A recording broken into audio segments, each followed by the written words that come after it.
Dumela bakulu, the Nyame TGN is here. Ndadzoka zvekare nhasi muri yeZimbabwe ndine nyaya ndiri kusangana nayo panapa iri kunzi Meet ZANU-PF Central Committee member Mike Chimombe.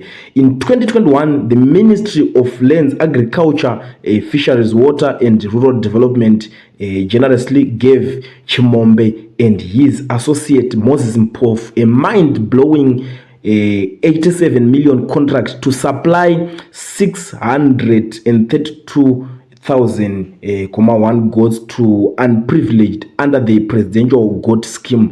The goats were valued at 138.80 each. The Ministry of Finance went on to pay him 40 million advance payment. Chimombe and Mpofu never delivered the goats. They allegedly used the taxpayers' money to buy houses and top of the range cars and mansions, despite dumping the government of 40 million. Chimombe and Mpofu still collaborated with Wycliffe Chivayo and Renform in 2023 and got another 40 million contract from ZEC. So muri Zimbabwe ndo nyaya iri panapa iri kuitika panapa. Unozati inini chinhu chandakaongorora ndikaona inini ndechekuti hakuna munhu anongojoina bato reZANU-PF kunyanyanya ari businessman pasina benefit yaari kutsvaga. Ora kutarisa vanhu ivavo chinoitika ndechekuti ainga munhu kuti akatotanga achitoitawo mabusiness ake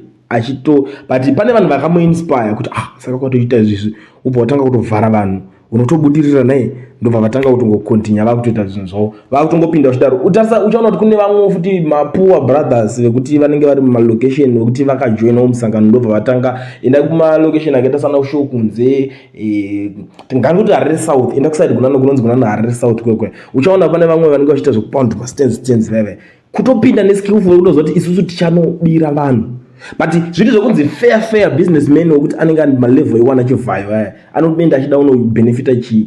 Because hapana chinoshamisira about being a supporter of ZANU-PF. Hapana chinhu chakangu chinongokosha kunzi supporter chinhu chihombe chine vanenge vachida kuti ungoenda unovhota ungonesa X musi wekuvhota.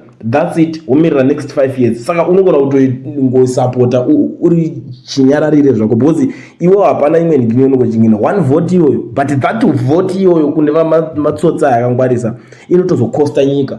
Imagine kuti ngati 2 votes dzakava dzakosta 40 million ndobva kwadzava dzajambira vanzaenda pa 3 votes izvo dzava dzakosta another 40 million.